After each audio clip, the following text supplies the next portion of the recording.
વલ્લભના વાલા વૈષ્ણવો, જય જય શ્રી ગોકુલેશ વૈષ્ણવ. ગઈકાલે સત્સંગમાં આપણે શ્રી પરમાનંદદાસજી શ્રી મહાપ્રભુજીની શરણે અડેલમાં આવે છે તે વૃતાંત શ્રવણ કર્યું. તે પછી આપણે પત્રાવલંબન ગ્રંથ વિશે વાત કરી. હવે આપણે સૌંદર્ય પદ્મનું પેલા ગાન કરીશું.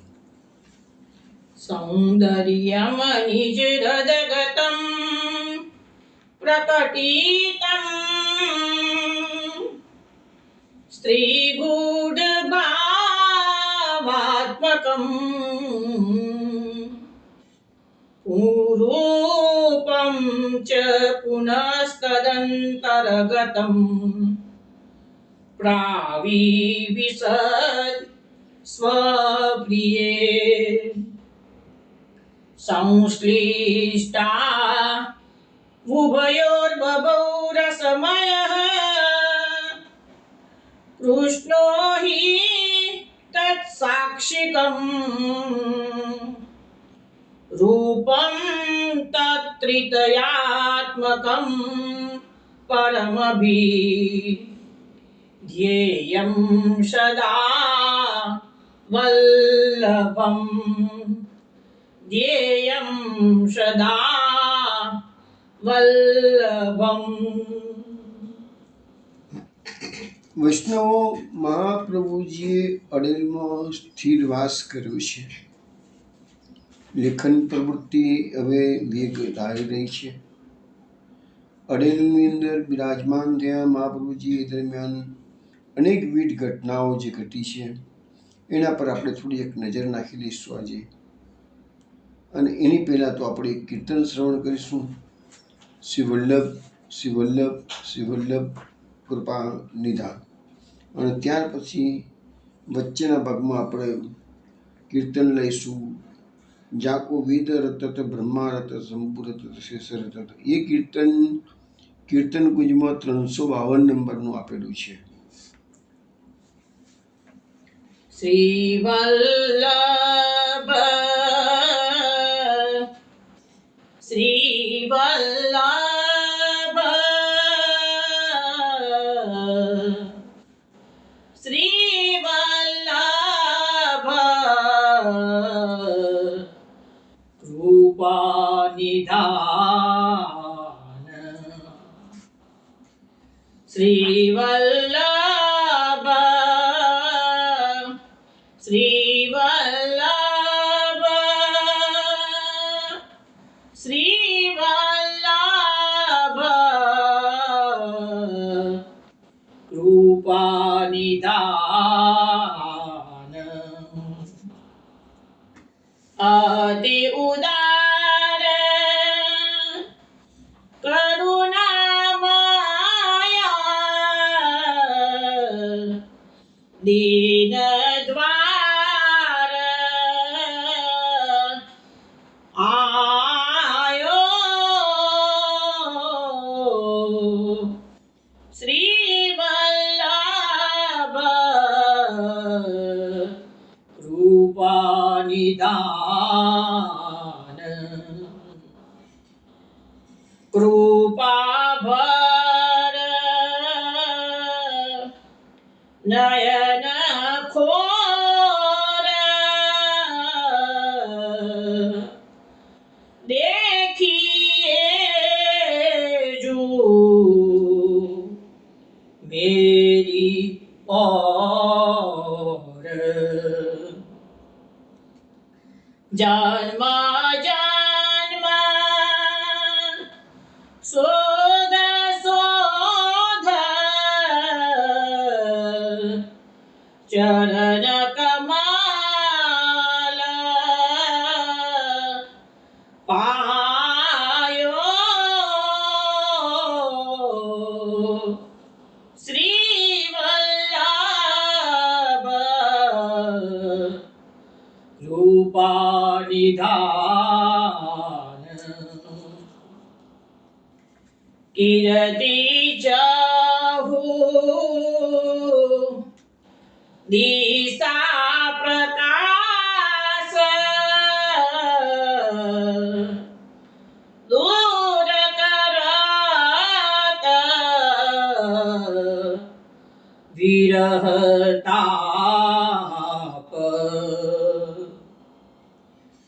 સંગમ ગુણ ગાન સદા આનંદ ભર ગાઓ શ્રી વલ્લભ કૃપા નિદાન વિનતીય માન લીજે આપનો હરી દાસ કીજે ચરણ કમલ વાસ દીજે ચરણ કમલ વાસ દીજે બલી બલી બલી જાઉં શ્રી વલ્લભ કૃપા નિદાન શ્રી વલ્લભ શ્રી વલ્લભ શ્રી વલ્લભ કૃપા નિદાન શ્રી વલ્લભ કૃપા નિદાન.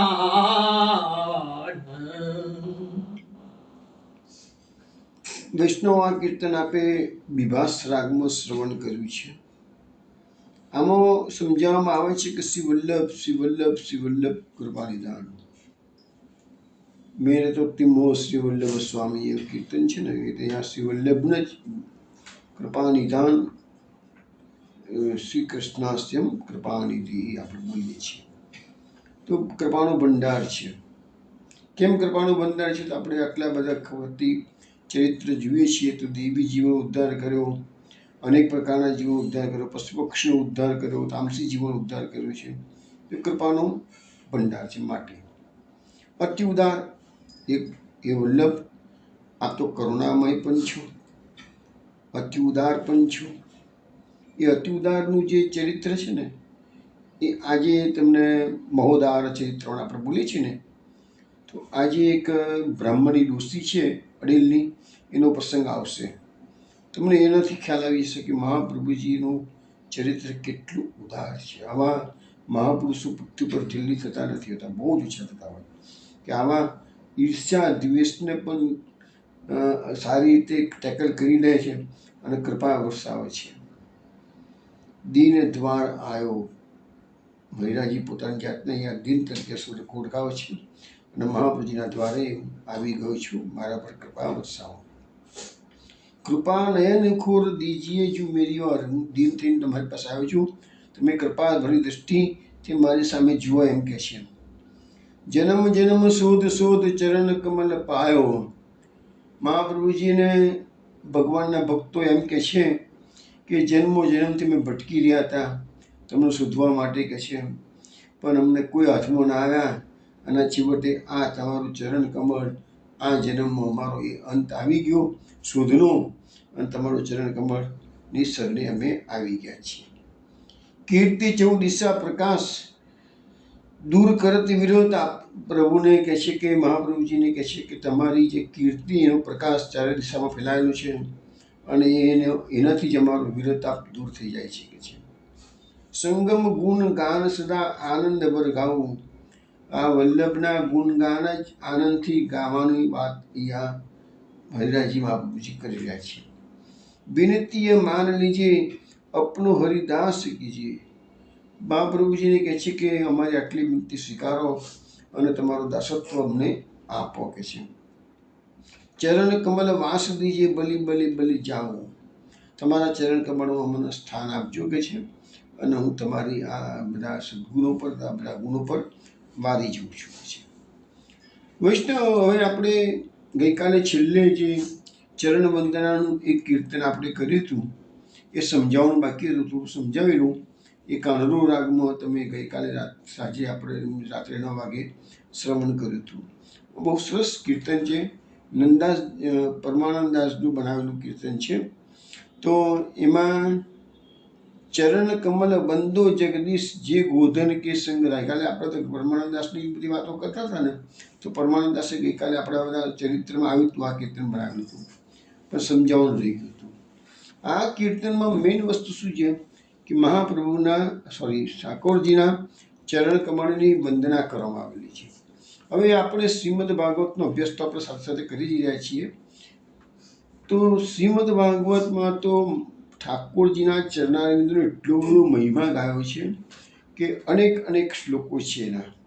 તો એના શ્લોકો જ્યારે આવશે ત્યારે હું તમારું ધ્યાન તો દોરીશ જ, પણ અત્યારે તો હું તમને એક શ્લોક શ્રવણ કરાવું છું.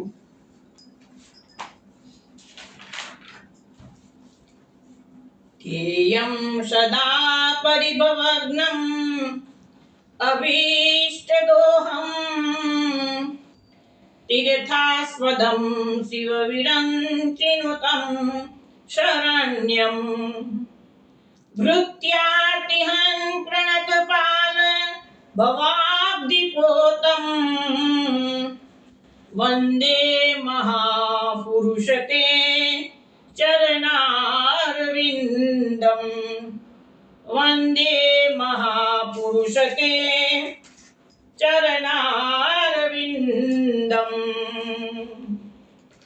વૈષ્ણવ, આ શ્લોક શ્રીમદ ભાગવતની અંદર 11મા સ્કંદની 5મા અધ્યાયમાં આપવામાં આવેલું છે. 11મો સ્કંદ એટલે શ્રીમદ ભાગવતનું આખું રહસ્ય ભગવાને 11મા સ્કંદમાં મૂકેલું છે. શ્રી ભગવાન જ્યારે સ્વધામ ગમન કરવાના હતા એની પહેલા ઉદ્ધવજીને જે સાર સંભળાવ્યો છે એ જ આ 11મો સ્કંદ. એમાં 9 યોગેશ્વરોની કથા આવે છે. એમાં 9મા યોગેશ્વરનું નામ છે કરભાજન. એ કરભાજન નિમિ રાજાને સમજાવે છે કે આ કળિયુગના જીવો જે છે એ લોકોએ કઈ રીતે સ્તુતિ કરી શકાય. તો આ સ્તુતિ કળિયુગના લોકોની છે, જે એમનું તમને ગાન સાંભળ્યું. તો એમાં મુખ્ય વાત શું છે કે વંદે મહાપુરુષો તે ચરણારવિંદમ. એ મહાપુરુષ એટલે કે ભગવાન, ભગવાનથી મોટો મહાપુરુષ દુનિયામાં બીજો કોઈ છે નહીં. તો અમે એના ચરણારવિંદને નમન કરીએ, વંદન કરીએ છીએ. હવે એમાં આ ચરણારવિંદનો મહિમા ગાતા શું કે છે કરભાજન નામના યોગેશ્વર? તો કે ધ્યેયમ સદા. ધ્યેયમ સદા એટલે અમે એ ચરણારવિંદનું સદા ધ્યાન કરીએ છીએ. કેમ? પરિભવગ્નમ, અમારા બધા સંકટોને દૂર કરનારું આપનું ચરણ કમળ છે. અભિષ્ટ દોહમ, અભિષ્ટ દોહમ એટલે અમને ઈચ્છિત ફળ આપનારું આપનું ચરણ કમળ છે. તીર્થાસ્પદમ, ભગવાનના ચરણારવિંદની પ્રાપ્તિ થાય તો તમારે કોઈ તીર્થમાં જવાની જરૂર ન પડે, કારણ કે ભગવાનનું ચરણમાં જ બધા તીર્થો છે. શિવ વિરિંચિનુતમ શરણ્યમ, અરે શિવ એટલે શંકર ભગવાન, વિરિંચી એટલે બ્રહ્મા, તો એમને પણ આ ભગવાનની શરણાગતિ સ્વીકારેલી છે ચરણારવિંદની. ભૃત્યાર્થ્યન, જે તમારા ભૃત્યુ એટલે કે સેવકો છે. આરતી એટલે દુઃખો, સંકટો, તો તમારા સેવકોના દુઃખોનું હરણ કરનારું તમારું આ ચરણ કમળ છે. પ્રણતપાલ, પ્રણતપાલ એટલે જે તમારા ચરણોમાં નમસ્કાર કરે છે, પ્રણામ કરે છે, એનું એ પાલન કરે છે, રક્ષણ કરે છે. ભવાબ્ધિપોતમ, ભવ એટલે આ સંસાર સાગરને, ભવ એટલે સંસાર, અબ્ધિ એટલે સાગર, આ સંસાર સાગરને પાર કરવા માટે તમારું ચરણ કમળ નૌકા સમાન છે. તો એવા ભગવાનના ચરણારવિંદમાં અમે વંદન કરી છે. તો આ ચરણારવિંદનો મહિમા શ્રીમદ ભાગવતમાં અનેક શ્લોકો છે. અત્યારે બીજા શ્લોકો નથી, ગોપી ગીતમાં પણ 2 શ્લોકો છે, પ્રણત દેહિનામ પાપ કસનમ અને પ્રણત કામદમ પદ્મજાળ છે. તેમાં અત્યારે લેતો નથી, પણ જ્યારે ગોપી ગીત આવશે તે વખતે એ શ્લોકો સુબોધની સાથે સુવ્યવસ્થિત સમજાવી દઈશું. હવે આપણે જે કીર્તનની વાત કરતા હતા, તો ચરણ કમલ વંદો જગદીશ જે ગોધન કે સંગદાય. હવે એક વસ્તુ સમજો બરાબર વિષ્ણુ, કે ભગવાને ખુલ્લા ચરણારવિંદમાં ગૌચારણ લીલા કરેલી છે. ભગવાને કોઈ પગમાં પાદુકાજી ધારણ કરેલી નથી. એટલે વ્રજરજનું પણ મહત્વ છે. અને એ ચરણારવિંદને વ્રજરજનો સંપર્ક થયો એટલે વ્રજરજ પણ ધન્ય થઈ ગયેલી છે. અને એ જ વ્રજરજનું આપણે સેવન કરવા માટે વ્રજમંડળમાં જઈએ છીએ. તો એ જગદીશની ચરણ કમળનું વંદન કરું છું. હવે એ ચરણ કમળના વંદન કોને કોને કર્યા છે? તો પહેલા કહે જે પદ કમલ ધુરી લપટાણે કર ગઈ ગોપીને કે ઉરણાય. અરે જે ચરણ કમળ ભગવાનના આખો દાડો વનમાં ગાયો ચરાવવા માટે ફરતા હતા, એમાં જે ધૂળ લાગી છે ને એવા ચરણ કમળ સાજી પ્રભુ જ્યારે ગાયો ચરણ કરીને વનમાં ઘરે પધારે છે, કારણ ગોપીજનો આખા દિવસનો વિરોધ તાપ શાંત કરવા માટે આલિંગન તો પછી ભુજલતા બીડી પામી ત્યારે દિવસ તાપ બુજાય છે, પણ એ ઉપરાંત સકલ વ્રજમાં પોટિયા વાલો વિવિધ રસકટાણ ચીત એ ચરણ કમળ પોતાના વક્ષસ્થળ પર પોતાની વેદના અને વિરહ તાપને સમાવવા માટે ધારણ કરે છે. જે પદ કમલ યુધિષ્ઠિર પૂજ્યત રાજશ્રી અમે ચલી આય. હવે જ્યારે રાજશ્રી યજ્ઞ કર્યો તો સૌથી પહેલી અગ્ર પૂજા કોને કરી હતી? તો શ્રી કૃષ્ણ ભગવાનની કરવામાં આવી હતી. તો એ યુધિષ્ઠિરે અગાડે એનું પૂજન કર્યું છે ચરણ કમળનું. જે પદ કમલ પિતામહ ભીષ્મ ભારત મેં દેખન પાય. હવે મહાભારતનું યુદ્ધ થયું, જ્યારે ભીષ્મની પ્રતિજ્ઞા કરેલી, આ બાજુ શ્રી કૃષ્ણે પ્રતિજ્ઞા કરેલી, શ્રી કૃષ્ણની પ્રતિજ્ઞા ખોટી થઈ, ભગવાનની પ્રતિજ્ઞા જતી કરી અને ભીષ્મની પ્રતિજ્ઞા. ભગવાન ભક્તને કેટલું માન આપે છે. અને જ્યારે ભગવાન રથમાંથી કૂદી પડ્યા છે અને એ ચરણારવિંદ દોડતા જે ભીષ્મ પિતામહની સામે જઈ રહ્યા છે, હાથમાં રથનું પડ્યું લઈને, તો ભીષ્મ પિતામહે શસ્ત્ર હેઠા મૂકી દીધા છે. બસ બસ પ્રભુ, તમારા આ દ્રશ્ય જોવા માટે તો હું તડપતો હતો કે છે. તો એ ચરણારવિંદ મહાભારતના યુદ્ધમાં એ ચરણારવિંદના દર્શન કરે છે. જે પદ કમલ શંભુ ચતુરાનન હૃદય કમલ અંતર રાખે. શંભુ શંકર ભગવાન, ચતુરાનન એટલે બ્રહ્મા, એ ચરણ કમળને સદાય પોતાના અંદરમાં હૃદય કમલની અંદર રાખે છે કે છે. જે પદ કમલ રમા ઉર ભૂષણ, અરે જે ચરણારવિંદ છે એ લક્ષ્મીજીનું તો હૃદયનું આભૂષણ છે કે છે. વેદ ભાગવત મુનિ પાંખે, વેદો પણ એ ચરણારવિંદની વર્ણના કરે છે. ભાગવત કહો, ભાગવતમાં તો અનેક શ્લોકો છે, બધા જ્યારે જ્યારે આવશે તમને સમજાવતો જ જઈશ. અને મુનિજનો રાત દિવસ એ ચરણારવિંદની આરાધના કરે છે. જે પદ કમલ લોકત્રય પાવન બલિ રાજા કી પીઠ ધરે. અરે ભગવાને મામન અવતારમાં એ ચરણારવિંદથી ત્રણેય લોકને માપી લીધા અને છેલ્લે બલિરાજાની મસ્તકે એ ચરણારવિંદ ધરેલું છે કે છે. તે પદ કમલ દાસ પરમાનંદ ગાવત પ્રેમ પિયુષ ભરે. તો પરમાનંદદાસજી કહે છે એ ચરણારવિંદને હું પ્રેમથી ગાઈ રહ્યો છું. વૈષ્ણવો, તો આ ચરણ વંદનાનું એક સુંદર પદ આપણે શ્રવણ કર્યું છે. વૈષ્ણવ, ગઈકાલે આપણે સત્સંગની અંદર પત્રાવલંબન ગ્રંથની વાત કરતા હતા છેલ્લે સમયે. તે વખતે આપણે જોયું કે પત્રાવલંબન પછી બધા માઇક પંડિતો છે તેને પછી મહાપ્રભુજી જીતી તો લીધા જ છે જ, પણ પછી આવતા બધા બંધ થઈ ગયા. એ પ્રકારની બધી ગોઠવણ મહાપ્રભુજી કરેલી અને સ્થિરવાસ અડેલમાં કર્યો છે. એ હવે આપણે કથાની અંદર આગળ એવું આવે છે કે દરમિયાન મહાપ્રભુજીના ધર્મપત્ની મહાલક્ષ્મીજીના ગર્ભાધાનાથી સંસ્કાર થયા છે. આચના સસરા દીવન ભટ્ટ હતા, એ ભાગવત સંપ્રદાય હતા. તેમની પછી પોતાની સગળી સમૃદ્ધિ તથા પંચદેવની પૂજા શ્રી મહાપ્રભુજીને સ્વાધીન કરી દીધી છે. અને પોતે સંન્યાસ ગ્રહણ કર્યું. કોણે? પોતે એટલે સસરાએ. મહાપ્રભુજી સંન્યાસ લેવાના છે, બધી વાત છે.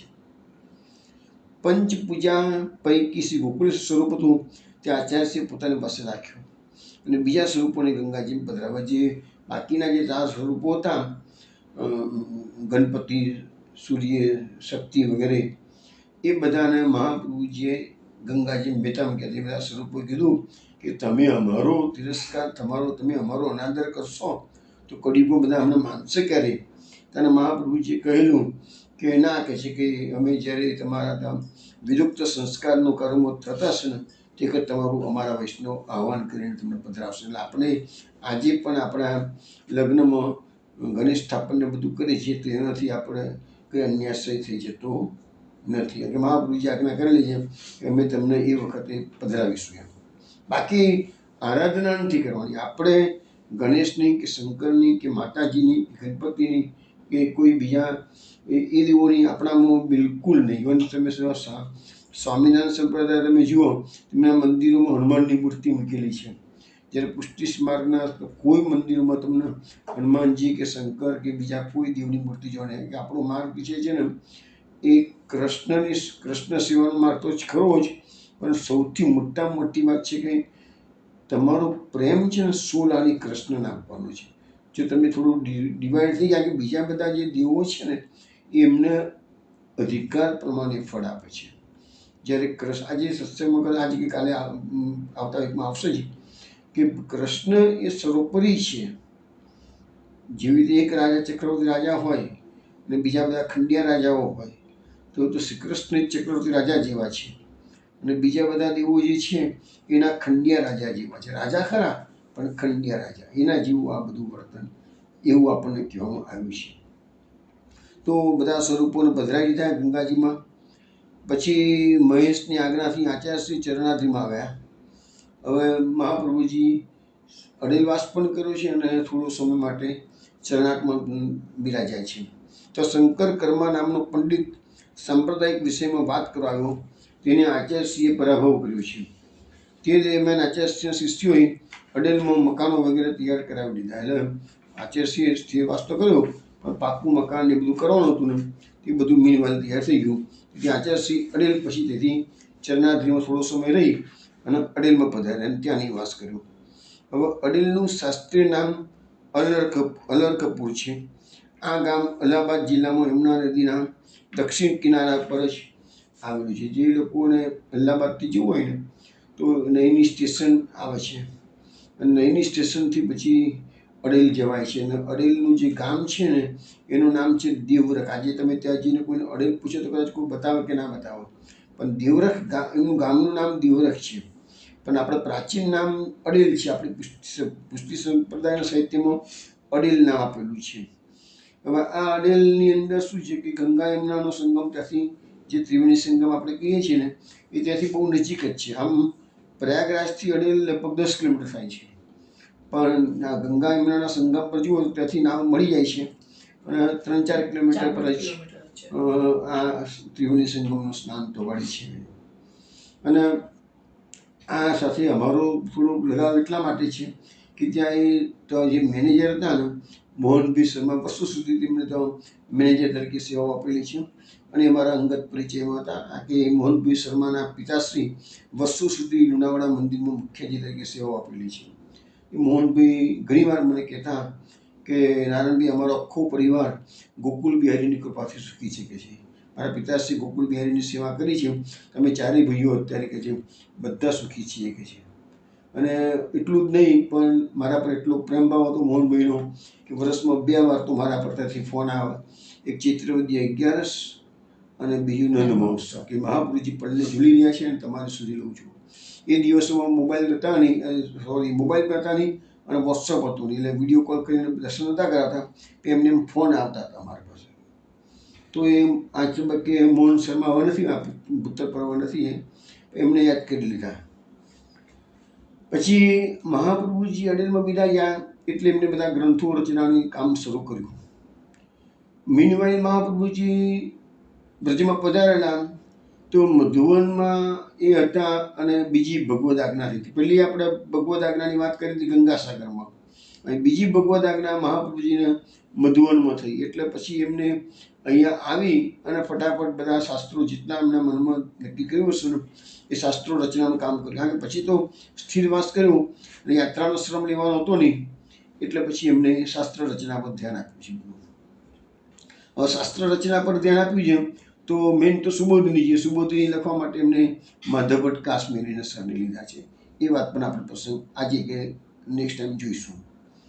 પછી આચાર્ય શ્રી વ્રજયાત્રા કરતા હતા એ દરમિયાન ગૌઘાટ પર સુરદાસજી મળ્યા છે. એ વાત તો મેં તમને ગયા પરમથી સત્સંગમાં કહી દીધી છે. અને એ બધી વાતો થઈ ગઈ છે. હવે આચાર્ય શ્રી અહીંયા જે અડેલમાં બિરાજાય છે તો બીજા કયા ચરિત્રો છે?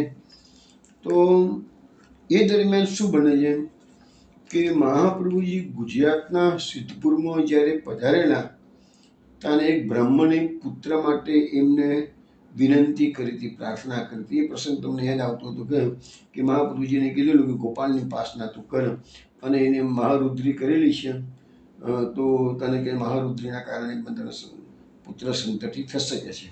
શંકરના અધિકારમાં એ વસ્તુ આવે છે.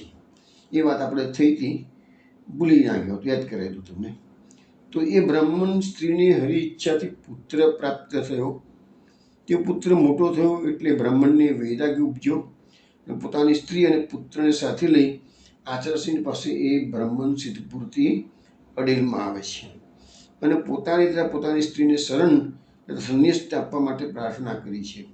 ત્યારે આચાર્યશ્રી તેને સંન્યાસ ધર્મ સમજાવ્યો અને કહ્યું કે સ્ત્રીને તો સંન્યાસનો અધિકાર નથી, કેમ કે અનુગમન તે તેનીનો ધર્મ છે. તે બે રીતે સાધી શકાય. સ્ત્રીનો ધર્મ પતિનું અનુગમન કરવાનું છે કે છે, સંન્યાસ ના લેવાય કે છે. કેવી રીતે? જો પતિ મરી જાય તો સ્ત્રી સતી થઈ શકે છે. અને બીજું, પોતાનો પતિ સંન્યસ્ત કે વાનપ્રસ્થ આશ્રમ સ્વીકારે તો એની પરિચર્યાને માટે એની જોડે જવાય, પણ સંન્યાસ લેવાનો નથી પણ એની સેવા કરવા માટે એની જોડે જઈ શકે, એવું મહાપ્રભુજી કહે છે. ત્યારે તે દંપતી આચાર્યશ્રીને શરણે થયા અને પછી વંદરાણમાં જઈને એ આ દંપતીએ ભાગવત સંન્યાસ લીધો અને બંને સાથે સંસાર મુક્ત થઈ ગયા છે. અને એના દીકરાને મહાપ્રભુજીએ નામ દીક્ષા આપેલી છે. એનું નામ પડ્યું ગોપાલદાસ કહે છે. હવે આચાર્યશ્રી એક વખત અડેલથી શ્રીનાથ જ્યારે પહેલાં પધારેલા, આ વાતો આપણે બધી આવી ગયેલી છે. તો સ્થાનેશ્વરમાં જે રામાનંદ પંડિતનો પ્રસંગ બનેલો હતો ને મહાપ્રભુજીએ એને પછી મહાપ્રભુજીએ કહ્યું હતું કે હવે હું તારો ત્યાગ કરું છું. એ જ રામાનંદ પંડિત યા મહાપ્રભુજી ફરતી પધારે છે ત્યાંના મહાપ્રભુજી એનો સ્વીકાર કર્યો છે. એટલે આપણું અહીંયા વસ્તુ ક્લિયર કરી છે કે મહાપ્રભુજી પાછું એનો સ્વીકાર, કે ભગવાને સ્વીકાર કર્યો છે એટલે મહાપ્રભુજી પણ એનો સ્વીકાર કરી દીધો કે છે. પછી આચાર્યશ્રી દીધી ગોકુળ, પાછા ગોકુળ. મહાપ્રભુજી એનો અર્થ કે પોતાના જીવનકાળ દરમિયાન અનેક વાર વ્રજમંડળમાં પધારે છે. 22 બેઠકો પહેલી જ યાત્રામાં ઊભી નથી કરી મહાપ્રભુજીએ. બધી બેઠકોમાં પારાયણ કર્યા છે. તો અલગ અલગ વખતે અલગ અલગ બેઠકોમાં પારાયણ કરેલા છે. પછી આચાર્યશ્રીને પોતાની સ્ત્રીને ગર્ભ રહેવાથી તેમને કુટુંબ તથા ઠાકોરજીને વાસુદેવ યાદવ વગેરે સાથે આચાર્યશ્રી અડેલ મોકલી દીધા. મહાપ્રભુજી યાત્રામાં હતા અને દરમિયાન ગર્ભવતી થયા મહાલક્ષ્મી, તો એટલે એમને બધા મોકલાવી દીધા અડેલમાં કહે છે. અને પોતે દામોદર વગેરે સાથે જ થોડા દિવસ ગોકુળમાં બિરાજી પછી ત્યાંથી પ્રયાગ ગયા. ત્યાંથી કૃષ્ણાસ્તે મોકલી સંપાદી સ્થાનની શુદ્ધિ કરાવી અને આચાર્યશ્રી અડેલ પધાર્યા. ત્યાં સુધીમાં અડેલનો બધી તૈયારી થઈ ગઈ હતી.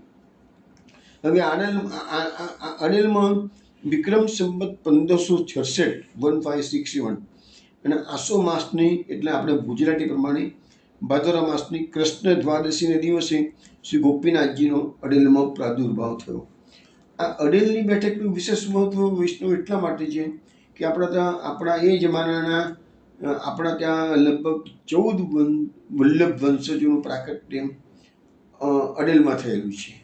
ગોપીનાથજીના લાલજી પુરુષોત્તમજી અને લક્ષ્મી સત્યભામા બે એમના બેટીજી. પછી મહાપ્રભુજીના 6 લાલજી, 7મા ઘનશ્યામજી છે ગુસાઈજીના, એનું ગોકુળમાં પ્રાકટ્ય થયું. અને ગુસાઈજીના 4 બેટીજી, શોભા એમના કમલા દેવકા અને યદુનાથજી સ્વયં પોતે, એમ કરીને કુલ્લે 14 બાળકો વલ્લભ વંશજોનું પ્રાકટ્ય આ અડેલની બેઠકમાં થયું. બીજું, અડેલની બેઠકમાં મહાપ્રભુજીની, ગુસાઈજીની અને ગોકુલનાથજી ત્રણેય બેઠકો આવેલી છે. ચોથું, અડેલમાં મહાપ્રભુજી લગભગ 18 વર્ષ સુધી ગ્રસ્ત તરીકે બિરાજ્યા છે. એટલે પણ મહાપ્રભુજીના જે આંદોલનો છે, વાઇબ્રેશન્સ છે, અને આપણું જે મોટાભાગનું ઇવન ગુસાઈજીએ પણ સર્વોત્તમ સ્તોત્ર બનાવ્યું છે કે પુરુષોત્તમ સહસ્ત્રનામ કે સુબોધિનીજીના મોટું મેજોરિટી, એ બધું લેખન કાર્ય મહાપ્રભુજીએ અડેલની બેઠકમાં જ રહીને કરેલું છે. એટલે પણ અડેલ આપણા બધા માટે વિશેષ મહત્વ છે. બીજું, ગોકુલનાથજીના ઘરના સેવકો માટે તો અડેલનું વિશેષ મહત્વ એટલા માટે છે કે આપણા ગોકુલનાથજીનું પ્રાકટ્ય પણ અડેલમાં થયેલું છે. પછી ગોપીનાથજીનો પ્રાદુર્ભાવ થયો, ગોપીનાથજીને સંસ્કાર કરાવી આચાર્ય શ્રી કાશી પધાર્યા અને પુરુષોત્તમ દાસ શેઠને પ્રયાગમાં જ્યોતિષ્ટોમ યજ્ઞ કરવાની તૈયારી કરવાની આજ્ઞા કરી છે. હવે એ મહાપ્રભુજી વખતે જ્યોતિષ્ટોમ યજ્ઞ કરવું એની વાત આપણે કરીએ છીએ. પછી વિષ્ણુચિત ઉપાધ્યાય, શંભુ ભટ્ટ, કાશીપતિ ઇત્યાદિ 12 ઋત્વિજોની પરીક્ષા કરી તેમને ગ્રહણ કર્યા. પોતાના દેશથી જનાર્દન વગેરેને બોલાવ્યા, તે આવ્યા. તે વખતે સર્વના શોકના નાશના માટે પોતાના ભાઈ રામકૃષ્ણને વૈકુંઠમાં નીકળ્યા. હવે પોતાના કુટુંબીજનોને જનાર્દનને બધાને બોલાવ્યા, અને પોતાના ભાઈ જે રામકૃષ્ણ હતા ને એનો અર્થ કે એની પેલા દેવલોક પહોંચી ગયા છે, હરિશરણ થઈ ગયા છે. તો બધા શોકગ્રસ્ત હતા. તો બધાને કહી દીધું કે તમને મોટા ભાઈને કે હું તમને રામકૃષ્ણના અહીંયા વૈકુંઠમાં દર્શન કરાવી દઉં છું. પછી પ્રયાગમાં જ્યોતિષ્ટોમ સોમયજ્ઞ કહેવાય છે ને, એના માટે શાળા તથા સ્થાન સંપત્તિ તૈયાર થઈ હતી. પોતાના તમામ સંબંધીઓની જુદા જુદા કાર્યમાં યોજના કરી. એટલે અહીંયા મહાપ્રભુજી વર્ક ડિસ્ટ્રીબ્યુશન કરી રહ્યા છે. શું કહે છે કે મહાપ્રભુજી પોતાના માતૃશ્રીને ભગવત સેવાનું કાર્ય સોંપ્યું. વિષ્ણુચિત્તને યજ્ઞના ઉપાધ્યાય, તેમના પુત્રને અધોર્યું. હવે આ બધા યજ્ઞ થતો હોય, મોટા મોટા યજ્ઞ, એમાં બધા ઘણા પંડિતો વિદ્વાનો કામ કરતા હોય, એમાં બધી પોસ્ટ હોય. ઐધ્વર્યું, મહેશ્વરને હોતા, રામેશ્વરને ઉદ્ગાતા, કાશીપતિને બ્રહ્મણ સંચિન, દેવભટ્ટને પુરોહિત, અચ્યુતને યોતા, પૈયુ ભટ્ટને અગ્નિકા, કેશવને સાવસ્તુત, માધવના ભાઈ મૂરણીને અચ્છાવા, સાકલ નાગનાથને નેતા, ચિંચા ભટ્ટને સ્થાતા, બૃહસ્પતિને પ્રશાસતા, શંભુ ભટ્ટને પ્રસ્તોતા, ત્રિવિક્રમને પ્રતિહત તથા કૃષ્ણ ભક્ત સુબ્રમણ્યમ અને વામન એટલાને ઋત્વિજો નિમ્યા.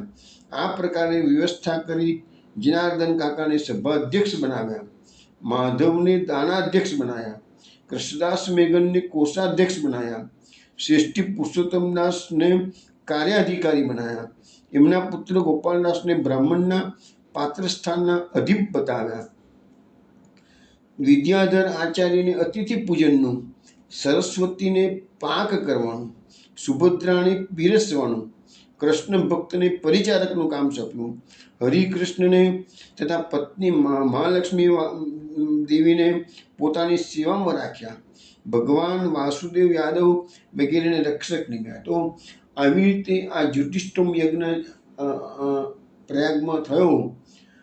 એ બધું માર્ગદર્શન મહાપ્રભુજીનું હતું. અને કયા કયા સેવકને કે કયા કયા કોને કોને કઈ કઈ જવાબદારી સોંપી છે એનું આખું વર્ણન આપણા શાસ્ત્રોમાં, આપણા પુષ્ટિમાર્ગના પુસ્તકોમાં મળી આવે છે. વૈષ્ણવ જ્યારે આપણે રાષ્ટ્રીય યજ્ઞ યુધિષ્ઠિરે કરેલો શ્રીમદ ભાગવતમાં વર્ણન છે, તો એ વખતે પણ યુધિષ્ઠિરે જે કંઈ બી કર્યું હતું એ શ્રી કૃષ્ણના માર્ગદર્શન હેઠળ કર્યું હતું. અને એ વખતે આવે છે કે એ વખતે પણ ભગવાને જે જે જવાબદારી જેને સોંપવાની કીધી એમ એ બધી યુધિષ્ઠિરે કરેલી હતી.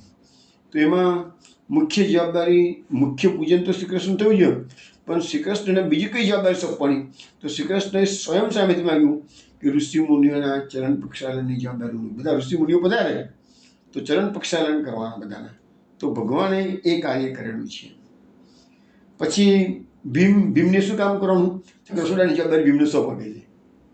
કે દ્રૌપદીને શું કામ સોંપવાનું, તો કે દ્રૌપદીને પીરસવાનું કામ સોંપે છે. એટલે જાતિ પીરસવા ના બેસે, પણ પીરસવાના હેડ બનાવી દીધા એમ એ ડિપાર્ટમેન્ટના. દુર્યોધન આવ્યો તો કાકાનો છોકરો, એને શું કામ સપોર્ટ કરે છે? તો કહે છે એને ખજાનચી બનાવી દો કે છે.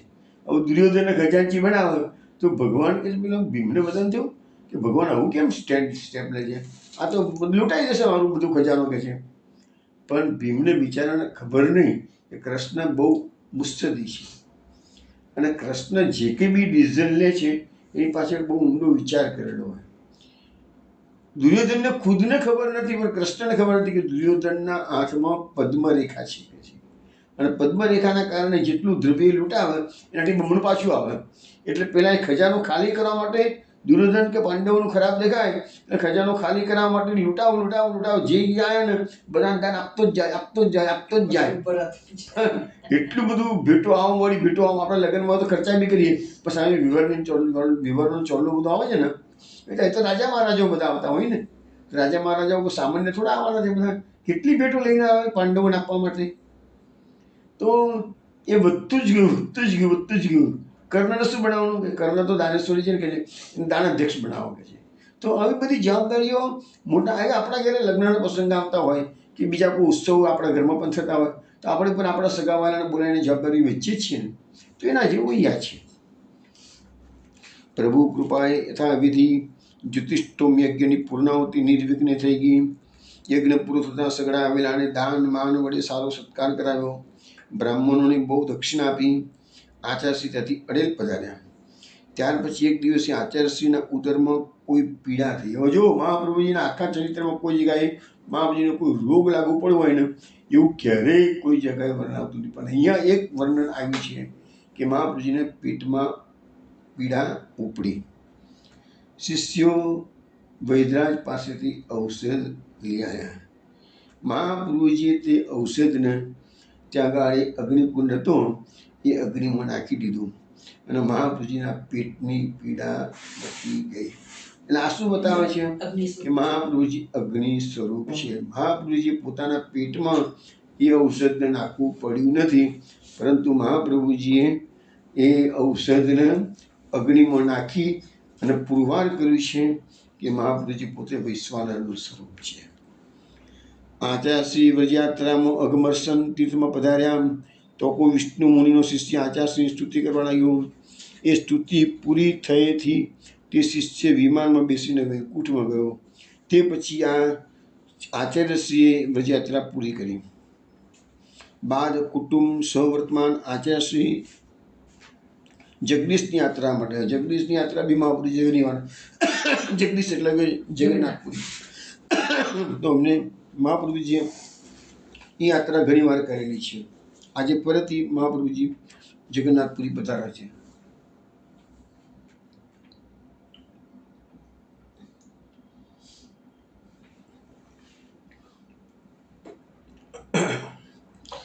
હવે એ દરમિયાન ચરણાટનો રાજા આચાર્યશ્રીને શરણે આવ્યો અને ચરણાદ્રીમાં રહેવા માટે મકાનો તૈયાર કરી આપવાની અને કાયમ માટે પધરાવવાની વિનંતી કરવાથી આચાર્યશ્રી પાછા થોડો સમય ચરણાદ્રી પર થાય રાજાનું માન રાખવા માટે. એ દરમિયાન મહાપ્રભુજી ચરણાટમાં વિદેશ હતા તો 1572 આચાર્યશ્રીના પત્ની મહાલક્ષ્મીએ શ્રી વિઠ્ઠલનાથજીને જન્મ આપ્યો. એટલે જે વિઠ્ઠલનાથજી ગુસાઈજીનું પ્રાકટ્ય આપણે કીધું આટલા બધા બાળકો છે એમાં આપણે ગોસાઈજીનું પ્રાકટ્ય ચરણાટમાં અને સાતમાલાલ ઘનશ્યામજીનું પ્રાકટ્ય ગોકુળમાં છે. એ સિવાયને બધાનું પ્રાકટ્ય એ જે કથના બધા વલ્લભ વંશજોનું પ્રાકટ્ય બધું જ અડીલમાં થયેલું છે. તો એ વખતે આપણા પ્રસંગોમાં એવું આવે છે કે જે દિવસે ગોસાઈજીનું પ્રાકટ્ય થયું એ જ દિવસે એક બ્રાહ્મણ વિઠ્ઠલનાથજીનું સ્વરૂપ લઈને શ્રી મહાપ્રભુજીના ઘરે આવે છે અને કહે છે કે ભાઈ મને આ ગંગાજીમાંથી સ્નાન કરતા સ્વરૂપ મળ્યું છે થોડા વખત પહેલાં, અને એને મને કહ્યું હતું કે હું તને કહું એ દિવસે તું મને મહાપ્રભુજીને ત્યાં પધરાઈ આવજે કે છે. આજે જ મને ભગવદ આજ્ઞા થઈ ગઈ છે કે મને ત્યાં લઈ આવજો. જે દાડે ગુસાઈજીનું પ્રાકટ્ય થયું એ દાડે વિઠ્ઠલનાથજી સ્વરૂપ અને એ જ વિઠ્ઠલનાથજી આજે નાથદ્વારામાં બીજા ઘરમાં ઇન્દોર ઘરને માથે બિરાજી રહ્યા છે. પછી તો વિઠ્ઠલનાથજીનો બાકીના સંસ્કાર પણ અડેલમાં ચરણાટમાં કર્યા છે. પછી પાછા વ્રજયાત્રા કરી છે. પછી પાછો ગોપીનાથજીનો એક પવિત્ર મહોત્સવ તગાડે જ કરેલો છે. ગજ્જન ધાવન એક પોતાના નવનીત પ્રેજીને ત્યાં પછી પધરાવીને લાવે છે. એક દિવસ એક દંડી સંન્યાસી પોતાના શિષ્યો સહિત આચાર્યશ્રી સાથે વિવાદ કરવાને આવ્યો. આચાર્યશ્રી એનો થોડા વખતમાં પરાજય કર્યો. તે પછી આચાર્યશ્રીના પત્નીને તથા માતૃશ્રીને ભગવાનને નિવેદન મંત્રનું સ્વતઃ દાન કર્યું. હવે અહીંયા એક પ્રસંગ બન્યો છે કે અડેલમાં મહાપ્રભુજી વિરાજતા હતા, આટલે કાશીથી દૂર, તો પણ પંડિતો એમના શાસ્ત્રાર્થ કરવા અથવા તો મૂંઝવણનો ઉકેલ લાવવા માટે આવતા જતા રહેતા હતા. એક દિવસ એવું બન્યું કે મહાપ્રભુજીના પાસે બધા વિદ્વાનો આવ્યા હતા અને ચર્ચામાં સમય સારો નીકળી ગયો અને આ બાજુ ઉત્થાપનનો સમય થઈ ગયો હતો. એટલે ઠાકોરજી સ્વયં નવનીતભાઈજીએ અક્કાજીને કીધું છે કે ટાઈમ થઈ ગયેલો છે કે છે. મહાપ્રભુજીને પૂછ્યું તો મહાપ્રભુજી કીધું કે તમે જાતે સેવામાં પહોંચી જાઓ, કે પંડિતો આવ્યા છે, વિદ્વાનો ચર્ચામાં વ્યસ્ત છે મહાપ્રભુજી. હવે એમને તો બ્રહ્મસુમન હતા નહીં, તો નવનીતભાઈજી કીધું તું આવ કે છે અક્કાજીને કહે છે હું તને બ્રહ્મસુમન કરેલું છું. તો આપણા પુષ્ટિમાર્ગમાં એક જ કિસ્સો એવો છે કે નવનીતભાઈજીએ સ્વયં જેને બ્રહ્મ સંબંધ કરાવ્યું હોય, પોતે જ મંત્ર બોલાવ્યો છે અને પોતે જ પોતાના ચરણોમાં તુલસી અર્પણ કરાવે છે, એ અક્કાજીને. તો આ એક જ પ્રસંગ તગાડે બનેલો છે, અડેલની અંદર જ બનેલો છે. અને અહીંયા તો આ જે પુસ્તક બધી સમજાવું છું, એમાં તો બંનેના નામ લખે છે કે આચાર્યશ્રીના પત્ની અને માતૃશ્રી બંનેના નિવેદન મંત્ર, પણ લગભગ આપણા પુસ્તકોમાં, પુસ્તક સાહિત્યમાં અક્કાજીનું નામ આવે છે. પછી નિવેદન મંત્રનું દાન કર્યું છે. વાર્ષિક મહોત્સવમાં આચાર્યશ્રીએ પોતાની માતાનું આ એકાદશી વ્રતનું પાલન કર્યું છે. પછી આચાર્યશ્રી પાછા જગદીશની યાત્રા ફરતી પધાર્યા. તે વખત પહેલાં જે ગંગાસાગર પધાર્યા છે, ત્યાં હવે જો અહીંયા એક સરસ મુલાકાત આવે છે, કૃષ્ણ ચૈતન્ય મહાપ્રભુજી અને વલ્ભાચાર્યજી મહાપ્રભુજી. આ પ્રસંગ હું તમને કહું છું ને, એ બધા પુસ્તકોમાં નથી, અમુક જ પુસ્તકોમાં પ્રસંગ છે. તો મહાપ્રભુજી ગંગાસાગરથી જગન્નાથપુરી જતા હતા, રસ્તામાં કૃષ્ણ ચૈતન્યનો મેળાપ થયો. એકબીજા સાથે પ્રીતિપૂર્વક ધર્મ સંબંધી ચર્ચા, કે બંને મહાપ્રભુજી છે, બંને ભગવદ અવતાર છે, પણ બંને સંપ્રદાયના જે સિદ્ધાંતોમાં ફરક છે એ તમને હું સમજાવું છું. કૃષ્ણ ચૈતન્યએ મહાપ્રભુજીને કહ્યું કે હું તો અમારા વૈષ્ણવોને નિત્ય 1.25 લાખ હરિનું નામ લેવાનું બોધ કરું, હરિજાપ કરવાના 1.25 લાખ રોજ કે છે, એવો હું બોધ કરું છું કે છે. ત્યારે આચાર્યશ્રીએ કહ્યું હું તો મારા વૈષ્ણવોને આખો દિવસ અને રાત પ્રભુનું નામ લેવાનું કહું છું અને એમ માનું છું એક ક્ષણ પણ પ્રભુનું નામ લીધા વિના જાય તો તેમાં આસુરાવેશ થવાનો સંભવ થયો. ત્યારે કૃષ્ણ ચૈતન્યએ કહ્યું કે આખો દિવસ અને રાત શ્રી હરિનું નામ તમે કેવી રીતે લઈ શકો? ત્યારે આચાર્યશ્રીએ કહ્યું કે પેલો જે કુંભાર હોય એ વાસણ ઉતારતો હોય ચાકડા પરથી, તો એ ચાકથી એને જે ગતિ આપતો હોય, થોડી વાર સુધી એની ગતિના કારણે એ આપોઆપ ચાક ગોળ ગોળ ફરતો રહેતો હોય છે કે છે. એક વખત બળથી આપેલી ગતિ ઘણા વખત સુધી ચાકની જારી રહેલી છે. એવી રીતે મનને પણ સેવા અને નવરાશના વખતમાં એવી ગતિ આપીએ તો એ ગતિ સેવાના સમયમાં કે ઊંઘનો સમય હોય કે નવરાશનો સમય હોય તો પણ એ મન કૃષ્ણ ચિંતનમાં ડૂબેલું રહે. અને એટલે જ મહાપ્રભુજી આપણને જે નવરત્ન ગ્રંથમાં છેલ્લો શ્લોક સમજાવે છે, એનું રહસ્ય અત્યારે મહાપ્રભુજી આપણને બતાવી રહ્યા છે કે તસ્માત સર્વાત્મના નિત્યમ શ્રી કૃષ્ણ શરણમ મમ વદદ્ભિરેવ સતતમ સ્થિરમિત્યમેવતિ. તો અહીંયા નિત્ય છે અને સતત છે કે છે. તો એ કેવી રીતે લઈ શકાય? તો પ્રેક્ટિસ મેક્સ અ મેન પરફેક્ટ, અથવા તો અભ્યાસેન તો કૌંતે વૈરાગ્ય છે ગુરુયતે, ગીતાનો સિદ્ધાંત છે. અભ્યાસ અને વૈરાગ્યથી એ સિદ્ધ થઈ શકે છે. અને મહાપ્રભુજી અહીંયા સિદ્ધાંત આપ્યો છે કુંભારના ચાકડાનો. તો જેવી રીતે ચાકડો જાતે ગતિ કરે છે, એવી રીતે તમે મનથી શ્રી કૃષ્ણ શરણમનો જપ કરશો. સ્ટાર્ટિંગમાં થોડું અઘરું લાગશે, પણ સમય જતાં એક વખત મન ટેવાઈ જશે ને, પછી તમને પણ ખબર નહીં પડે, ઓટોમેટિકલી શ્રી કૃષ્ણમાં નીકળ્યા જ કરશે કે છે. તો એ સિદ્ધાંત અહીંયા પુષ્ટિ સિદ્ધાંત મહાપુરુષજીએ ચૈતન્ય મહાપુરુષજીએ સમજાવે છે. પછી ધર્મની ચર્ચા કરતા આચાર્યશ્રી કૃષ્ણ ચૈતન્ય સાથે કેટલોક વખત ત્યાં રહ્યા. પછી બંને જણા ત્યાંથી જગદીશ જવા એટલે જગન્નાથપુરી જવા બંને સાથે નીકળ્યા. પણ રસ્તે ચાલતા ચાલતા બે માર્ગ આવ્યા. એક ઘાટા જંગલનો ટૂંકો માર્ગ હતો અને બીજો સુરક્ષિત લાંબો માર્ગ હતો. તો કૃષ્ણ ચૈતન્યએ કહ્યું કે આપણે આ ટૂંકા માર્ગથી જઈશું ને તો જલ્દી જગન્નાથપુરી પહોંચી જઈશું કે ત્યારે આચાર્યશ્રી કહ્યું કે ના ના, ભય વિનાનો માર્ગ સાધ્ય છે. એટલે કે ભલે લાંબો પણ ભય વિનાનો માર્ગ પકડવો કે છે. ભયવાળા માર્ગે જવાનું કોઈ પ્રયોજન નથી, કેમ કે કદાચ ભયમાં આવી પડીએ તો ઠાકોરજીને આપણને બચાવવા માટે શ્રમ લેવો પડે. જો મહાપ્રભુના સિદ્ધાંતો આપણને એના કથામાંથી જાણવા મળે છે. લાંબો માર્ગ પકડવો કે ટૂંકો માર્ગ પકડવો, ઇઝી માર્ગ પકડવો કે ડિફિકલ્ટ માર્ગ પકડવો. તો અહીંયા મહાપ્રભુ શું કહે છે કે સરળ માર્ગ પકડો. લાંબો માર્ગ ટૂંકો માર્ગ પકડવા ગયા ઘાટ જંગલનો અને તમે કસ્ટમ કહી ગયા તો ઠાકોરજીને તમારી મદદ કરવા માટે શ્રમ લેવા આવવું પડશે કે છે. આ મહાપ્રભુનો સિદ્ધાંત છે. કૃષ્ણ ચૈતન્ય ના માન્યા. એમને કીધું ના કે મને તો જગન્નાથજીના દર્શન કરવાની ઘણી તાલાવેલ લાગી છે કે છે, હું ફટાફટ જંગલના માર્ગે નીકળી જઈશ કે છે. અને મહાપ્રભુજી સરળ અને લીલો લાંબો માર્ગ હતો એ પકડ્યો છે કે છે, જેથી ઠાકોરજીને શ્રમ ના પડે. મહાપ્રભુજીનો સિદ્ધાંત આટલો હતો.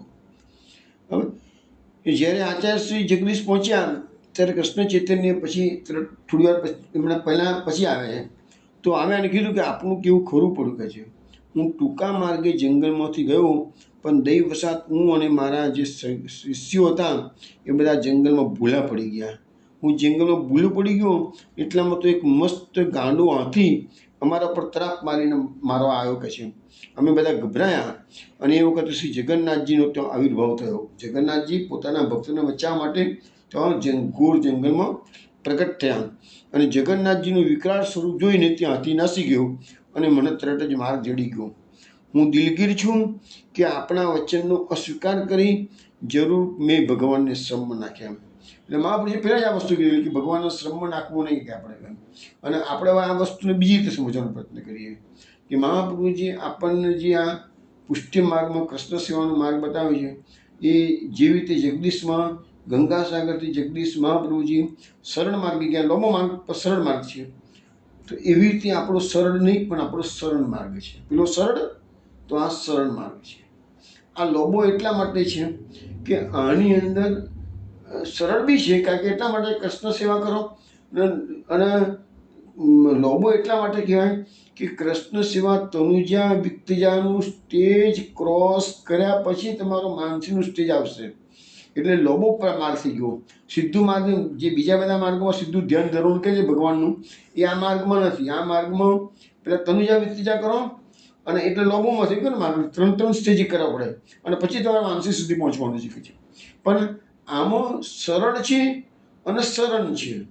તો ઇઝી ગોઈંગ આ માર્ગ કેવો છે, જે ધ્યાન માર્ગ, જ્ઞાન માર્ગ, યોગ માર્ગ, એ બધા માર્ગોમાં પતનની શક્યતા છે.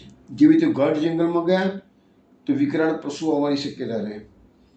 આ પુષ્ટિ માર્ગમાં પતનની કોઈ શક્યતા જ નથી. કેમ? પહેલા દાડે ઠાકોરજીની શરણાગતિ લઈ લીધી છે આપણે. એટલે આપણો સ્વામી સમર્થ છે, પ્રભુ સર્વ સમર્થ હોય તો નિશ્ચિંત નામ છે, આપણે સેવામાં આવી લીધી છે. એટલે લાંબો માર્ગ છે પુષ્ટિ માર્ગ પણ સરળ છે. બીજું કે અત્યારે હળાહળ કળીકાળ ચાલી રહ્યો છે. આ હળાહળ કળીકાળની અંદર આ ઇઝી ગોઈંગ રસ્તો આપણને જે આપી દીધો છે એટલે વૈષ્ણવ આરામથી. બાકી શ્રી કૃષ્ણનું સ્વરૂપ ભાગવતમાં વર્ણન આવે છે, વિરાટ સ્વરૂપ છે આ કૃષ્ણ, અનેક બ્રહ્માંડોનો માલિક. પણ આપણા ઘરમાં એક દ્વિભુજ સ્વરૂપને કે ચતુર્ભુજ સ્વરૂપને ભગવાને રમતું આમ તો મોટાભાગે આપણે દ્વિભુજ સ્વરૂપ છે આપણા તો કુકુલાજી એકલા ચતુર્ભુજ છે. પણ દ્વિભુજ સ્વરૂપને એક નાનકડું બાળક લાલન આપણા તો મૂકી દીધા રમતા. તો એની તમે સેવા કરો કે એમાં આખા બ્રહ્માંડના વિરાટની સેવા આવી જશે. આ મહાપ્રભુજી આપણને સરળ લાંબો માર્ગ આપેલો છે. તો અહીંયા જગદીશના રથયાત્રાના દર્શન કર્યા પછી આચાર્ય શ્રી હરિદ્વાર પધાર્યા તો પોતાના યોગ બળ વડે સર્વને સુવાડી દઈ પોતાની સાથેના વૈષ્ણવ વિરક્તો કેટુ કમંડુ લકુટા લૌકિક કેવડરામ ભગવાનદાસ વગેરે લઈને પર્વનું સ્નાન કર્યું. એ વાત પણ આપણે આવી ગયેલી છે. પછી આચાર્યશ્રી અલરકપુરી એટલે કે અડીલ પાછા પધાર્યા છે.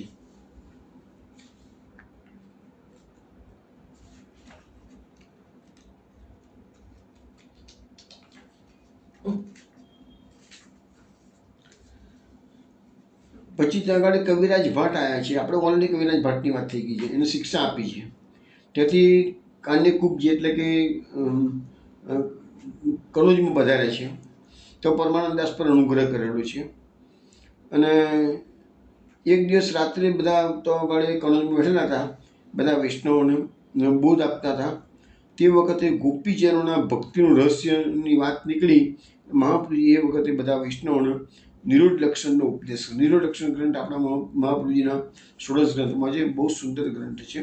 પણ એનો ઉપદેશ અહીંયા કાન્યકુબ્જમાં એટલે કે કનોજમાં કરવામાં આવેલો છે. હવે આચાર્યશ્રી અડેલમાં બિરાજતા હતા ત્યારે જે ડોશીની વાત હું કરતો હતો ને, એ ડોશીનો પ્રસંગ હવે હું તમને વર્ણન કરી રહ્યો છું. મહાપ્રભુજી અડેલમાં સ્થિરવાસ કર્યો એટલે આખા ભારતભરના વૈષ્ણવને સમાચાર મળી ગયા કે હવે યાત્રાઓ કરતા નથી અને શાંતિથી હવે ગ્રસ્થાશ્રમ સ્વીકાર કર્યો છે મહાપ્રભુજીએ અડેલમાં. એટલે ભારતભરમાંથી વૈષ્ણવ આવતા જતા થઈ ગયેલા અડેલમાં. તો એ વૈષ્ણવ આવતા હતા તો મહાપ્રભુજીની જ્ઞાતિની એક દીવા નામની તૈલંગ બ્રાહ્મણી એ પણ અડેલમાં આવીને રહી. આચાર્યશ્રીના પ્રતાપથી ત્યાં તેનો સારી રીતે નિર્વાહ ચાલ્યો. એટલે આ બ્રાહ્મણી હતી ને, એને પણ થોડી દાન દક્ષિણા મળવા લાગી. આટલા બધા યાત્રીઓ આવતા એટલે મહાપ્રભુજીની જ્ઞાતિ હતી કે તો એને દક્ષિણા મળતી હતી એટલે એનો નિર્વાહ ચાલતો હતો. આચાર્યશ્રી ત્યાં કોઈક વિવાહ જેનો વગેરે પ્રસ્તાવ આવતો ત્યારે આચાર્યશ્રી સ્વજ્ઞાતિની છે એમ જાણી એનું મહાપ્રભુજી પોતે બ્રાહ્મણીનું સન્માન પણ કરતા. તો પણ એ બ્રાહ્મણીનો એવો સ્વભાવ હતો કે એનાથી આચાર્યશ્રીનો ઉત્કર્ષ જોઈ શકાય. જો આટલો ઉપકાર કરે છે તો પણ એ આચાર્યશ્રીનો પ્રભાવ સહન કરી શકતી નથી. અને અદેખાઈને લીધે એનું મન હંમેશા બળ્યા કરતું હતું. દેશ વિદેશના લોકો આચાર્યશ્રીના માજી તથા સ્ત્રીને દંડવત પ્રણામ કરે. એ એનાથી સહન થતું નહીં. એ વિચારતી કે હું અને આ બધી સ્ત્રીઓ એક જ જ્ઞાતિની છીએ કે છે, છતાં મને કેમ કોઈ પગે લાગતું નથી અને આચાર્યશ્રીના પત્નીને માતાને બધા પગે લાગે છે કે છે. આ પ્રમાણે દિવસે દિવસે એ બ્રાહ્મણીના મનમાં દ્વેષ વધવા માંડ્યો. પરંતુ દ્વેષ સંતોષવા માટે એનાથી કંઈ વળ્યું નહીં. તેથી એને વિચાર કર્યો કે હું કોઈ પણ રીતે આ લોકોને દુઃખ આપવું કે છે. તો આચાર્યશ્રીને જળઘર્યો હતો, એના તો હલવો. તો એ એક દિવસ કહે છે કે આ જળઘર્યો યમુનાજીમાંથી જળની ગાગર ભરીને આવતો હતો. તે કરતાં બ્રાહ્મણીએ તે ગાગર પર અપવિત્ર પાણી રેડ્યું. તેથી તે તોલવું ગુસ્સો થયો. તો પણ એને બ્રાહ્મણીને તો કશું કહ્યું નહીં. પણ તેને ઘરે આવીને આચાર્યશ્રીના આગળ ફરિયાદ કરી કે આપણી જ્ઞાતિની પેલી બ્રાહ્મણી છે ને કહે છે એ મારી ગાગર પર જાણી જોઈને એના લોટાનું પાણી રેડીને મને બધું અભડાવી દીધું છે કે છે. ત્યારે આચાર્યશ્રીએ કહ્યું કે એની સાથે તું કાંઈ બોલતો નહીં, તું જા ગાગર પવિત્ર કરી ફરીથી ભરી લાવ. ત્યારે તે જળઘર્યો સ્નાન કરી ગાગર માંજી ફરીથી ભરી લાવ્યો. પછી જ્યારે જળઘર્યો પર આ બાઈની દ્રષ્ટિ પડે ત્યારે રોજ એક વખત તો ઓછામાં ઓછું એ ગાગરને અભડાવી દીધી હતી બાઈ. દરેક વખતે તો ચૂકી જાય પણ એને એક વખત તો હેરાન કરતી હતી જ કે છે. તે જળઘર્યો રોજ આચાર્યશ્રીની આગળ આવીને ફરિયાદ કરતો. ત્યારે આચાર્યશ્રી તેને સહનશીલતા રાખવાનું જણાવતા. અંતે તે જળઘર્યો કાયર થઈ ગયો. આચાર્યશ્રીને કહ્યું કે મારાથી આ બાઈ તરફથી થતું દુઃખ સહન થતું નથી અને આપની આજ્ઞા વગર મારાથી એને કાંઈ કહી શકાતું નથી. આચાર્યશ્રી કુશાળ એક કામ કરે છે, તું એના ઘરની એ ડોશીના ઘરની કોઈ ચીજ તું લઈ આવ કે છે. ત્યારે જળઘર્યાએ કહ્યું મને દેખે છે એટલે એના પર મને માટીને પાણી બધું નાખે છે, તો મને એના ઘરની વસ્તુ એ લેવા જ કેવી રીતે લેવાની છે કે છે. તે આચાર્યશ્રીએ કહ્યું કે તું એના ઘેર જ્યાં અને એ એની પોતાની મેળે તને કંઈક આપશે. તે પછી તે જળઘર્યો યમુનાજીમાંથી જળની ગાગર ભરીને આવતો હતો. પેલી બાઈએ દીઠું એટલે પોતાનું જે એ વખતે ઘરમાં પોતું કરતી હતી એ પોતા કચરાવાળું પોતું હતું એ જડગરિયો આગળ નીકળી ગયેલો હતો. તેથી તે બાઈ દોડી અને તેના હાથમાંનું પોતું જોરથી નાખ્યું તો એની ગાગર પર ચોંટી ગયું કે છે. તેની ગાગર પર પડ્યું, ચોંટી ગયું. ત્યારે તે જડગરિયાએ પોતાની સાથે એ પોતું લઈ અને ગાગર મહાશ્રી આચાર્યશ્રીને બતાવી કે બાઈ નિત્ય આ પ્રમાણે મને હેરાન કરે, જુઓ આજે તો એને કે જે ગંદુ પોતું નાખ્યું છે એ અમારી ગાગર પર ચોંટી ગયું છે, તમે જુઓ કે છે. પછી આચાર્યશ્રીએ કહ્યું કે એક કામ કર, આ પોતનું જે છે ને એને તું ધોઈને સૂકવી લાવ. જડગરિયો ધોઈ લાવ્યો. આચાર્યશ્રી એના કાકડા કરાવે, કકડા કરીને જે જૂના જમાનામાં દેવતા પ્રગટાવવા માટે કાકડાની જરૂર પડતી હતી, તો મહાપ્રભુજીએ એના કાકડા કરાવડાયા. પછી સવારે વહેલા રસોઈ માટે દેવતા જ્યારે પ્રગટાવવામાં આવ્યો ત્યારે કાકડાનો ઉપયોગ કરી ને એ બાઈ ડોશીબાઈ, એ ડોશી જેટલી હેરાન કરતી હતી એના જ કાકડા, એની જ વસ્તુનો સેવામાં ઉપયોગ કર્યો. અને ઉપયોગમાં થતાની સાથે જ એ બાઈની બુદ્ધિ શુદ્ધ થઈ ગઈ. તે સવારમાં ઉઠી તે વખતે એના મનમાં વિચાર આવ્યો, અરે અરે આચાર્યશ્રીનો મેં કેટલો બધો અપરાધ કર્યો છે, પરંતુ તેઓ તો કેવા દયાળુ છે કે એમને મને કશું પણ કહ્યું નથી. આખું ગામ એમનું છે, એ ધારે તો મને અહીંથી કાઢી મૂકે એટલા સમર્થ છે, તેમ છતાં ઈશ્વરની માફક સર્વ સહન કરી રહ્યા છે. માટે મારે એની પાસે જઈ મારા અપરાધની ક્ષમા માગવી જોઈએ. એમ વિચાર કરી તે આચાર્યશ્રી પાસે આવે છે. કહ્યું, મહારાજ, મેં આપનો ઘણો અપરાધ કર્યો છે, મને ક્ષમા કરો. મેં આપનું સ્વરૂપ જાણ્યું નહીં. આપ તો સાક્ષાત ઈશ્વર છો. જીવ સંસાર રૂપી અંધકૂપમાં પડ્યો છે. આપ કૃપા કરી કાઢો તો બહાર નીકળે. માટે મારા પર અનુગ્રહ કરી મને સેવક કરો. ત્યારે આચાર્યશ્રીએ એનો સેવામાં અંગીકાર કર્યો. આ પ્રસંગ આપણને સમજાવે છે કે જ્યારે કોઈ પણ માણસની કોઈ પણ વસ્તુનો જાણે કે જાણે ભગવાનની સેવામાં અંગીકાર થાય છે ત્યારે તે માણસની બુદ્ધિમાં વિપરીતતા હોય તો તે મટી જાય છે. તો આ બ્રાહ્મણીનું હૃદય પરિવર્તન મહાપ્રભુજીએ ઝઘડાની સામે ઝઘડો નથી કર્યો, એને બોધપાઠ કેવી રીતે ભણાવ્યો છે, તેની વસ્તુનો સેવામાં અંગીકાર કરાયો અને એ તેનું હૃદય શુદ્ધ કર્યું છે. હવે વૈષ્ણવ આપણે કીર્તન શ્રવણ કરીશું. વેદ રટત બ્રહ્મા રટત શંભુ રટત શેષ રટત નારદ શુક વ્યાસ રટત પાવત નહીં પારહી જાકો.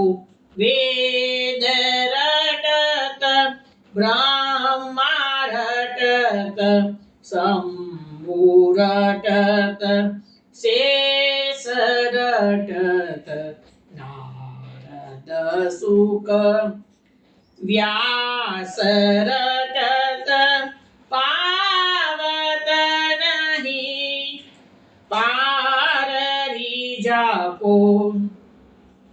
ધ્રુવ જન પ્રહલાદ રટત કુંતી કે કુંવર રટત દ્રુપદ સુતા રટત નાથ અનાથન પ્રતિપાલહી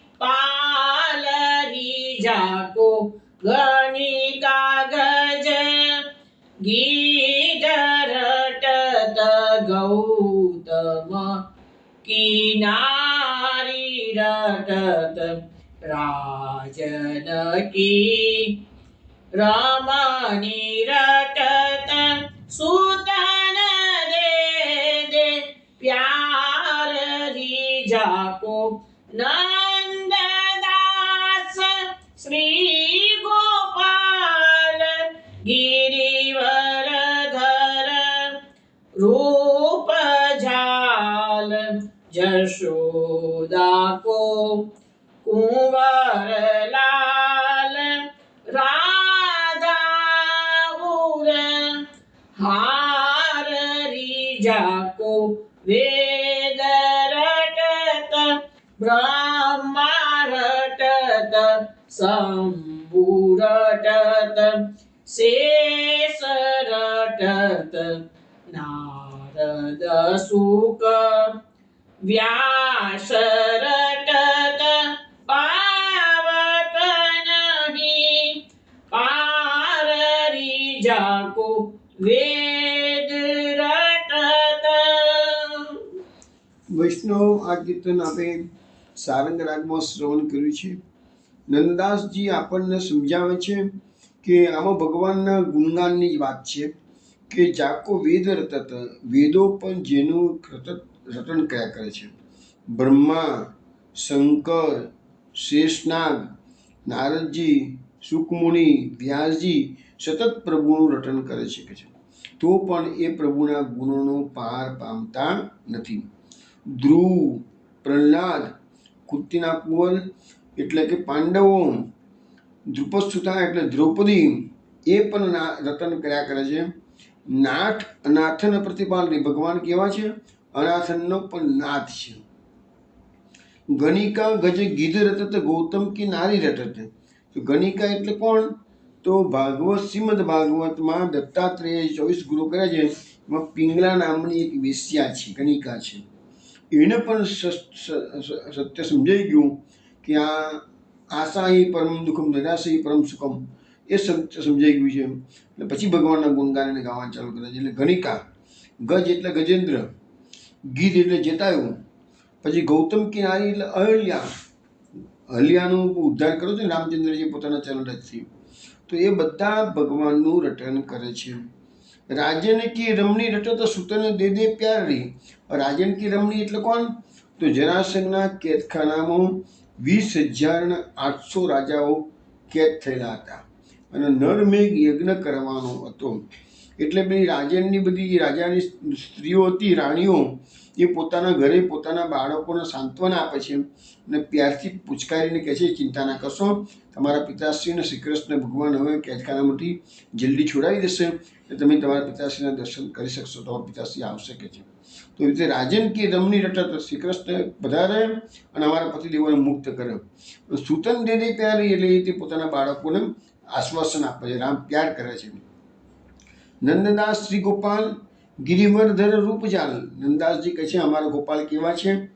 તો ગિરધર તો છે જ, પણ રૂપનો ભંડાર છે. જાળ, જાળ એટલે કોઈ માણસ કોઈ જાળમાં ફસાઈ જાય પછી એમાંથી બહાર નીકળી શકતો નથી.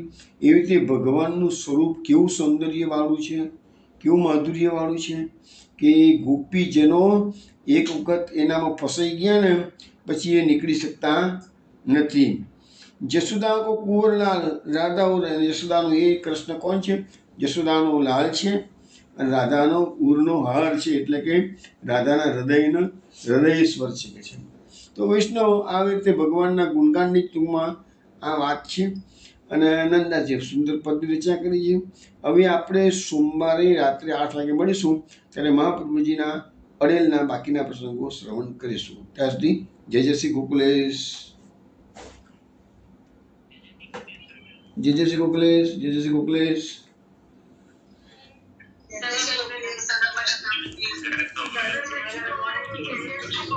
જય જય શ્રી ગોકુલેશ,